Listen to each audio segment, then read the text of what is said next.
भी चलिएगा। चलिए फ्रेंड्स, चलते हैं आज। और मैं पहले भी बता दूं कि यदि आपको वीडियो पसंद आती है तो प्लीज़ आप लाइक शेयर कमेंट ज़रूर करें और चैनल को सब्सक्राइब ज़रूर कर लें ताकि आने वाली वीडियो आप तक जल्दी पहुँचे। चलिए फ्रेंड्स, शुरू करते हैं। शिक्षा मनोविज्ञान की कौन कौन सी विधियाँ हैं। तो आपका पहला है आत्मनिरीक्षण विधि। आत्मनिरीक्षण विधि ये बहुत ही प्रचलित विधि है मनोविज्ञान में। आज भी हम, आप और सभी लोग आत्मनिरीक्षण विधि से अपने आप को जांचने की जो है प्रक्रिया को करते हैं। अभी आप ये वीडियो देख रहे हैं और आप इसमें से जैसे जितने भी आप क्वेश्चन करते हैं उसमें से आप क्लियर करते हैं कि हाँ मुझे ये टॉपिक आता है, मुझे ये टॉपिक तैयारी करनी है, क्योंकि यहाँ पे आप ही अपनी कमियों को देख रहे हैं और उसमें सुधार कर रहे हैं। तो ये आपका आत्मनिरीक्षण विधि हुआ। फिलहाल हम इसकी परिभाषाओं को देख लेते हैं कि क्या है कैसे है। चलिए फ्रेंड्स, तो देखते हैं आत्मनिरीक्षण विधि। इसमें कह रहा है कि मस्तिष्क द्वारा, मतलब अपने मस्तिष्क द्वारा अपनी स्वयं की क्रियाओं का निरीक्षण करना आत्मनिरीक्षण विधि कहलाता है या कहलाती है। मतलब खुद से ही खुद का निरीक्षण करना, खुद से ही खुद का निरीक्षण करना। कहने का मतलब है कि हमने आज 10 से 20 क्वेश्चन हमने हल किए, ठीक है, मान लीजिए, और आज आपने 20 क्वेश्चन में से 10 क्वेश्चन या 8 क्वेश्चन ही सही किया, तो आपको लगा कि हाँ मुझे और मेहनत की ज़रूरत है। तो वहाँ पे कोई टीचर नहीं है, वहाँ खुद आप हैं। आप अपने आप को अपने आप से क्वेश्चन को हल कर रहे हैं और उसमें खुद को ही नंबर दे रहे हैं और अपने समस्या समाधान को खुद से ही सॉल्व कर रहे हैं और पता लगा रहे हैं कि कहाँ कमी है। तो ये आपका हो गया आत्मनिरीक्षण विधि। निरीक्षण का मतलब मैं आपको बता दूं कि क्या होता है। बहुत लोगों को इसमें कन्फ्यूजन होती है कि निरीक्षण मीन्स क्या होता है। तो निरीक्षण मीन्स फ्रेंड होता है आपका ध्यान से देखना। ध्यान से देखना, निरीक्षण करने का मतलब है ध्यान से देखना। आई होप मेरी बात क्लियर होगी। निरीक्षण का मतलब है ध्यान से देखना और आत्मनिरीक्षण मतलब है कि खुद की क्रियाओं को, खुद जो आप काम कर रहे हैं उनको ध्यान से देखना, उनको निरीक्षण करना ही क्या है, आपका आत्मनिरीक्षण विधि है। आई होप मेरी बात क्लियर होगी। चलिए देखते हैं। स्टाउट के अनुसार जो इसकी परिभाषाएं दी है, उन्होंने कहा है कि अपनी मानसिक स्थिति का क्रमबद्ध अध्ययन ही आत्मनिरीक्षण है। क्रमबद्ध, जैसे कि आज हमने 20 क्वेश्चन में से 8 क्वेश्चन या 10 क्वेश्चन सही किए, तो फिर हम कल उसमें से 12, 13 या 15 क्वेश्चन सही करेंगे। तो यह क्रमबद्ध आपका क्या है, आत्मनिरीक्षण है। मानसिक स्थिति को सुधारना आत्मनिरीक्षण के द्वारा। तो स्टाउट ने कहा है कि अपनी मानसिक स्थिति का क्रमबद्ध मतलब नियमित तरीके से, श्रृंखलाबद्ध तरीके से अपने मानसिक स्थिति को अध्ययन करना या जानना ही क्या है, आत्मनिरीक्षण विधि है। आई होप मेरी बात क्लियर होगी फ्रेंड्स। चलिए देखते हैं आपका दूसरा क्या है। दूसरा है आपका गाथा वर्णन विधि। तो गाथा वर्णन विधि क्या है, इसमें दिया है पूर्व अनुभव या व्यवहार का लेखा जोखा। फ्रेंड्स, आपको अगर इतनी बड़ी परिभाषाएं नहीं याद होती हैं तो आप इतनी बड़ी ही परिभाषाएं को देखें, समझें और इस पर गौर करें। मुझे पूरा विश्वास है कि आप इसको कर लेंगे। चलिए देखते हैं फिलहाल इसकी परिभाषाओं को। तो गाथा वर्णन विधि है पूर्व अनुभव या व्यवहार का लेखा तैयार करना। मतलब आपने आज से पहले क्या सीखा है उसका लेखा तैयार करना। जैसे यदि आप इस वीडियो को देख रहे होंगे, इसके पहले आपने शिक्षा मनोविज्ञान के बारे में पढ़ा होगा। शिक्षा मनोविज्ञान की विधियों के पढ़ने से पहले आपने शिक्षा मनोविज्ञान के बारे में पढ़ा होगा कि शिक्षा मनोविज्ञान के जनक कौन हैं और शिक्षा मनोविज्ञान की कैसी कैसी परिभाषाएं हैं, ये हमारे जो है हमारे बाल अध्ययन से कैसे संबंधित है। तो आप इसको पूरी तरह से जानेंगे ना। तो वो पूर्व अनुभव को इस वाले शिक्षा मनोविज्ञान की वीडियो, इस वाले वीडियो से आप इसको जोड़ेंगे और एक लेखा तैयार करेंगे कि हाँ मुझे पहले से ये चीज़ें पता है और मुझे अभी इसके बारे में इतना जानना है। तो देखिए, इस विधि में व्यक्ति अपने किसी पूर्व अनुभव या व्यवहार का वर्णन करता है और मनोवैज्ञानिक सुनकर इसका लेखा तैयार करते हैं। फ्रेंड्स, मैं आपको बता दूं कि गाथा वर्णन विधि जो है और आत्मनिरीक्षण विधि जो है, इन दोनों को ही बहुत ज़्यादा जो मनोवैज्ञानिक लोग हैं इसे पॉजिटिव नहीं मानते हैं, क्योंकि यदि आप आत्मनिरीक्षण विधि करते हैं कहीं ना कहीं तो हम अपने आप से फेक भी कहीं कहीं होते हैं ना, कहीं के फेक होते हैं कि जैसे कि हाँ हमें तो आज 20 क्वेश्चन करने थे जिसमें से हमें 10 सही करने थे, लेकिन हमने 8 ही क्वेश्चन सही किया तो हम कहेंगे कोई बात नहीं है, कल तो हम कर लेंगे 10, क्या है, पढ़ तो रहे हैं ना। अगले साल फिर इस बार फिर अगले दिन मेहनत करेंगे हम ढंग से, कोई बात नहीं है ना। फिर अगले दिन क्या होगा कि आपकी वही पोजीशन रह जाएगी, मतलब आप कल भी 8 क्वेश्चन में 20 क्वेश्चन में से 8 क्वेश्चन ही सही करेंगे, तो आप कहेंगे कि हाँ, मतलब आपको ये गिल्टी फील नहीं होगा कभी भी। बहुत कम लोग ऐसे होते हैं फ्रेंड्स जो नई तैयारी करते हैं, उन्हें लगता है कि चलिए अभी तो हमारा पहली बार है ना, तो कोई बात नहीं, इस बार नहीं हुआ अगली बार होगा ना।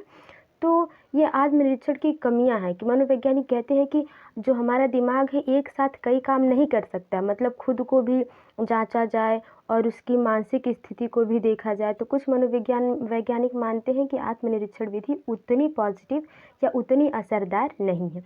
और गाथा वर्णन विधि कहते हैं कि अब कुछ वैज्ञानिक इसमें हैं, जैसे आप इसमें क्रो और क्रो को ले सकते हैं। एक आपके गैलेंट साहब हैं, वो गाथा वर्णन विधि के बारे में ये कहते हैं कि जो अगर कोई व्यक्ति है और डॉक्टर के पास अपने इलाज के लिए जाता है तो वो ज़रूर कुछ न कुछ अपने से ऐड कर देता है, कुछ फेक ऐड कर देता है ना, कुछ चीज़ें भूल भी जाता है।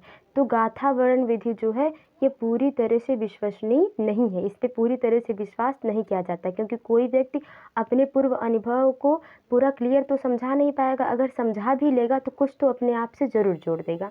तो इसीलिए गाथा वर्णन विधि को उतना हम पॉइंट नहीं दे सकते हैं। चलिए फ्रेंड्स, देखते हैं आपका अगला है कि तीसरा, वस्तुनिष्ठ विधियां या प्रयोगात्मक विधि। प्रयोगात्मक, प्रयोग से आप समझ रहे होंगे कि जहाँ पे प्रयोगों के द्वारा करके सीखने का मतलब हो, वो आपका हो जाएगा प्रयोगात्मक विधि। चलिए तो पहले देख लेते हैं इस विधि का क्या मतलब है। इसमें कहा गया है कि इस विधि में कर्ता स्वयं अपने द्वारा निर्धारित की हुई परिस्थितियों या वातावरण में किसी व्यक्ति या व्यवहार का अध्ययन करता है। इस विधि में प्रयोगकर्ता, माफ़ करिएगा, यहाँ प्रयोगकर्ता आप लिखिएगा, इसको प्रयोगकर्ता को आप इस प्रकार लिख लीजिएगा ताकि आपको समझ में आए। प्रयोगकर्ता,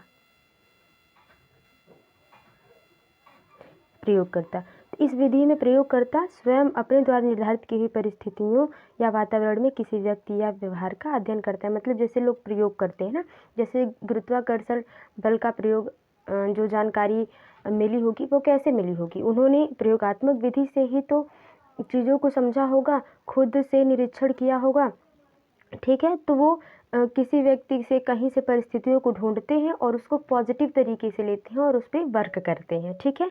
तो ये जो है आपका प्रयोगात्मक विधि ही है, ठीक है। आई होप मेरी क्लियर रही होगी बात। मैं फिर से बताना चाहूँगी कि जब कोई व्यक्ति खुद की परिस्थितियों से चीज़ों को निकालता है और किसी व्यक्ति या वस्तु पर अध्ययन करता है, ठीक है, पॉजिटिव तरीके से, वो आपका प्रयोगात्मक विधि है। और प्रयोगात्मक विधि को जो है बहुत ही पॉजिटिव इसलिए माना जाता है, इसके गुण ये बताए जाते हैं कि इसमें जो है प्रयोगात्मक विधि में निष्कर्ष जो होता है बहुत ही विश्वसनीय होता है। जैसे यदि आप किसी गंदे पानी को ले रहे हैं और उसको प्यूरीफाई कर रहे हैं, तो आपको वो लाइव प्रूफ दिखेगा ना कि पहले ये जो गंदा था पानी, अब ये क्या प्यूरीफाई हो गया है, साफ़ हो गया है, बहुत ही शुद्ध हो गया है। तो वो आपको पूरा साक्षात आपके सामने जो है वो प्रूफ होगा। लेकिन आत्मनिरीक्षण विधि और गाथा वर्णन विधि में ये चीज़ें प्रूफ नहीं हो पाती हैं, इसलिए उनको प्रयोगात्मक विधि से कम आंका गया है। आई होप मेरी बात क्लियर होगी। चलिए फ्रेंड्स, चलते हैं आगे। देखिए, क्रो एंड क्रो ने क्या कहा है प्रयोगात्मक विधि के बारे में। मनोवैज्ञानिक प्रयोग का उद्देश्य किसी निश्चित परिस्थितियों, दशाओं एवं मानव व्यवहार के संबंधित किसी विश्वास या विचार का परीक्षण करना है। ये कहते हैं मनोवैज्ञानिक जो हैं, इसका उद्देश्य क्या है प्रयोगात्मक विधि का, किसी व्यक्ति के निश्चित परिस्थितियों या दशाओं में मानव व्यवहार, जो उसके विचार हैं, जो वो सोचता है, वो चाहे नेगेटिव हो या पॉजिटिव हो, उस पर क्या करना है, परीक्षण करना है और उसको लाइव प्रूफ के साथ उसको क्या करता है, दिखाना है। इसीलिए प्रयोगात्मक विधि बहुत ही क्या है, पॉजिटिव है और विश्वसनीय भी है। देखिए बहिर्दर्शन विधि क्या है? व्यवहार का निरीक्षण करके मानसिक दशा को जानना। बहिर्दर्शन विधि मतलब बाहरी व्यवहार को। समझ रहे हैं आप मेरी बात को? मुझे लगता है कि आप लोगों को समझ में आ रहा होगा, क्योंकि मैंने बहुत ही ज़ीरो लेवल से शुरू करने की कोशिश करी हुई है। तो बहिर्दर्शन का मतलब है बाहरी व्यवहार को देखकर उनकी मनोदशा को जानना।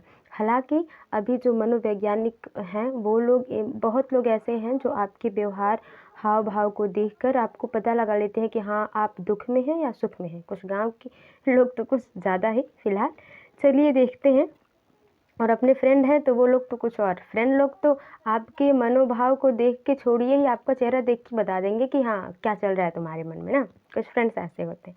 चलिए फ्रेंड्स चलते हैं आगे। क्या है क्वेश्चन आपका जो है विधि क्या है? ये विधि है आपकी किसी व्यक्ति के व्यवहार, आचरण, ठीक है, क्रियाओं, प्रतिक्रियाओं, ठीक है। किसी व्यक्ति के व्यवहार, आचरण, क्रियाओं और प्रतिक्रियाओं आदि को ध्यानपूर्वक देखकर उसकी मानसिक दशा का अनुमान लगाना। ठीक है, अनुमान लगाया जाता है। ये भी उतना विश्वसनीय नहीं होगा। आप समझ रहे हैं कि जितना प्रयोगात्मक विधि विश्वसनीय होगा, जितना उस पर हम प्रूफ करके बता सकते कि हाँ ये बिल्कुल सही है, उतना बहिर्दर्शन विधि को भी नहीं बताया जा सकता। लेकिन हाँ, कभी कभी ऐसा होता है कि हम किसी के चेहरे को देखकर ये जान लेते हैं कि वो क्या सोच रहा है। कभी कभी बच्चा होता है ना, हम पढ़ाते रहते हैं बच्चे को और बच्चे के चेहरे से पता चल जाता है कि बच्चे को समझ में टॉपिक आया है या बच्चे को ये टॉपिक समझ में नहीं आया है। कुछ बच्चों को हम समझ लेते हैं।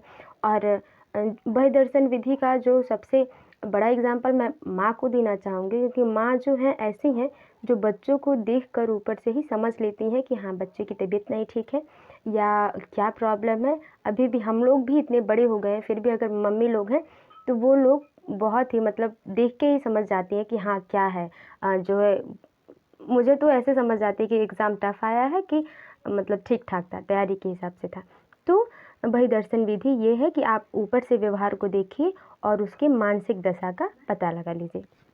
अगला देखिए जीवन इतिहास विधि। जीवन इतिहास विधि में क्या है? क्रो एंड क्रो के अनुसार ये कहते हैं, जीवन इतिहास विधि का मुख्य उद्देश्य किसी कारण का निदान करना है। जी बिल्कुल ही। आगे देखते हैं, इस विधि में व्यक्ति के पूर्व समय में घटित घटनाओं को समझकर, जानकर उसके बारे में विस्तृत तरीके से अध्ययन करके मानव के व्यवहार का अध्ययन करना। हाँ, जैसे जीवन इतिहास विधि में फ्रेंड्स मैं कहना चाहूँगी आपको कि इसमें ये होता है कि जैसे कोई व्यक्ति है, ठीक है, उसमें ऐसी कोई निगेटिविटी है, जैसे वो किसी चीज़ से डरता हो। जैसे किसी को फेस टू फेस अगर बात करना हो अपरिचित व्यक्ति से, तो वो डरता हो। ठीक है, तो ये क्या कारण है कि वो डरता है? इसके पूर्व चीज़ों में, जैसे उसके पहले जो लाइफ में कुछ तो ऐसी एक्टिविटी हुई होगी, कोई ऐसी घटना हुई होगी जिसकी वजह से जो है वो व्यक्ति लोगों के साथ फेस टू फेस बात नहीं कर सकता। कुछ तो ऐसा कारण होगा।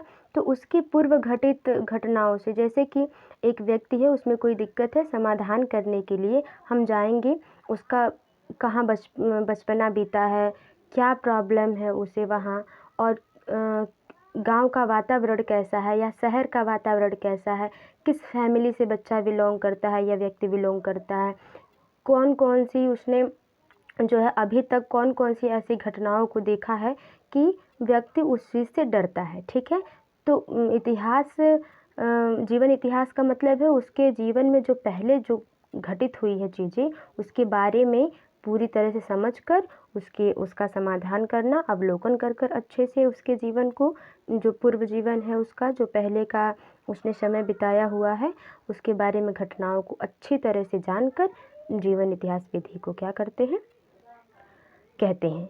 ठीक है, कि मानव व्यवहार को इस तरह से पॉजिटिव तरीके से लेना और उसे ठीक करना। आई होप मेरी बात क्लियर होगी फ्रेंड्स। ये आपका दोनों हो गया। आई होप आपको मेरी बात समझ में आई होगी। अब चलते हैं अगला। तो फ्रेंड्स है उपचारात्मक विधि, जो अगर मैं कह दूं तो आप इसको बिल्कुल ही सही तरीके से इस तरह समझ सकते हैं। यदि आप किसी बच्चे को कोचिंग भी पढ़ाते होंगे या अपने घर की बच्चों को भी पढ़ाते होंगे, तो आपको उपचारात्मक विधि का मतलब ही बिल्कुल पता चल गया होगा कि यदि बच्चे को उच्चारण करने नहीं आता है या यदि बच्चे को चीज़ों को लिखने नहीं आता है, तो इस समस्या समाधान को हम कैसे कर सकते हैं, इस समस्या का समाधान हम कैसे कर सकते हैं। तो उपचारात्मक विधि को मैं अपने तरीके से ये कहना चाहूँगी कि आप इसको इस तरीके से समझिए कि कोई बच्चे में समस्या है, ठीक है, कोई बच्चे में क्या है, समस्या है। हम उस समस्या का अवलोकन करते हैं, उस पर मंथन करते हैं, फिर उस पर समाधान निकालते हैं, ठीक है। तो समस्या को ढूंढ लेना और उस पर अच्छी तरह से मंथन करना, अवलोकन करना और उसके बाद समाधान निकालना, और वही क्या है, आपका उपचारात्मक विधि है। उपचारात्मक विधि में मुझे क्लियर है कि आपको कोई दिक्कत नहीं होगी। फिलहाल हम आगे देख लेते हैं। आचरण संबंधी जटिलताओं को दूर करने में सहायता करता है उपचारात्मक विधि। जैसे किसी बच्चे को पढ़ने में बेहद कठिनाई अनुभव करने वाला बालक, मतलब उच्चारण करने में या बोलने में बच्चे को तकलीफ़ है, तो हम क्या करेंगे उसके लिए, ठीक है। हकलाने वाला बालक है तो उसको एकदम प्रेरणा देंगे, मोटिवेट करेंगे बच्चों को, बच्चे तुम बोल सकते हो। अगर तुम हकलाते हो तो कोई बात नहीं, ये नॉर्मल है। कुछ बच्चे हकलाते हैं तो उनको लगता है कि हम कैसे बोले, हम तो हकलाएंगे, पढ़ेंगे तो बच्चे क्या हैं, हंसने लगेंगे हम पर। तो उन्हें मोटिवेट करने की ज़रूरत है, मतलब उपचार करना है आपको किसी न किसी तरह। अपराधी मनोवृत्ति के बालक, हाँ, कुछ बच्चे जो होते हैं बहुत ही नेगेटिविटी से भरे होते हैं, शायद उनका वातावरण भी उसके लिए या उनकी वंशानुक्रम भी उनके लिए जिम्मेदार हो सकता है। तो उसको भी क्या करना, अवलोकन करना, ठीक करना, ये क्या है, उपचारात्मक विधि है। अगर मैं आपको कह दूँ तो ये बिल्कुल ही बाल केंद्रित जो शिक्षा होती है उसके लिए ये विधि बनाई गई है। ये मुझे लगता है, जहाँ तक ये मेरी राय है फ्रेंड्स, कि बाल केंद्रित शिक्षा में उपचारात्मक विधि का यदि हम प्रयोग करते हैं तो कोई भी बालक हो जो बिल्कुल भी पढ़ने में असमर्थ हो या जिसका पढ़ने में मन नहीं लगता, अगर उस उपचारात्मक विधि से हम उस बच्चे को समझाएं, बुझाएं, इस विधि के द्वारा हम बच्चे को हैंडल करें, तो वो बच्चा ज़रूर पढ़ेगा, लिखेगा और वो चीज़ों को समझेगा भी। आई होप मेरी बात क्लियर रही होगी फ्रेंड्स। चलते हैं अगले टॉपिक पर। आपका टॉपिक है अगला, विकासात्मक विधि। इस विधि को जेनेटिक विधि भी कहते हैं। जेनेटिक विधि, जेनेटिक विधि क्यों कहते हैं, क्योंकि कहीं न कहीं विकास जो है वंशानुक्रम से संबंधित है और जो वंश से पीढ़ी दर पीढ़ी चला आ रहा हो उसे जेनेटिक विधि कहते हैं। ये आप समझ सकते हैं विकासात्मक विधि या जेनेटिक विधि को। ये मेंडल के मटर के प्रयोग से इस चीज़ को लिया गया है, इस शब्द को लिया गया है जेनेटिक विधि ना। उसमें पीढ़ी दर पीढ़ी मटर के पौधों पर वो अध्ययन करते हैं और उसमें अलगाव देखते हैं। चलिए देखते हैं। इसमें बालक की बुद्धि और विकास क्रम का अध्ययन किया जाता है। इस विधि को बालक के जन्मावस्था से प्रौढ़ावस्था तक किया जाना अनिवार्य है। इसमें विकासात्मक विधि क्या है, देखिए, उपचारात्मक और विकासात्मक ये दोनों भाई बहन हैं। इसको प्लस प्लस प्लस जितनी बार प्लस लिखेंगे वो समझ लीजिए कम है। ये दोनों बहुत ही इम्पोर्टेंट है एक बच्चे के लिए। यदि आप एक शिक्षक हैं तो आप उपचारात्मक विधि लीजिए और विकासात्मक विधि से बच्चों को हैंडल करिए, वो डेफिनेटली बच्चों में उसमें सुधार होगा। तो इसमें बालक की क्या बुद्धि और विकास के क्रम का अध्ययन किया जाता है, ठीक है। IQ लेवल को देखते हैं और उसका वातावरण और वंशानुक्रम से उसका विकास कैसा हो रहा है उसे देखते हैं। और इसमें जन्मावस्था से लेके, मतलब जन्म से लेकर प्रौढ़ावस्था तक, मतलब आप किशोरावस्था के बाद प्रौढ़ावस्था आता है, तो आप कह सकते हैं 20 से 22 या 25 साल तक इसको निरीक्षण किया जाता है। किसके द्वारा, विकासात्मक विधि के द्वारा। कुछ लोग कहते हैं, कुछ जो मनोवैज्ञानिक हैं वो लोग कहते हैं कि विकासात्मक विधि के लिए एक लंबा प्रोसेस हो जाता है जिसको एक व्यक्ति पे करना थोड़ा सा मुश्किल है, लेकिन फिर भी इसको कहीं ना कहीं पॉइंट हम दे सकते हैं क्योंकि ये एक बच्चे की सुधार के लिए अति महत्वपूर्ण है। तो फ्रेंड्स, ये 7 रहे शिक्षा मनोविज्ञान की विधि।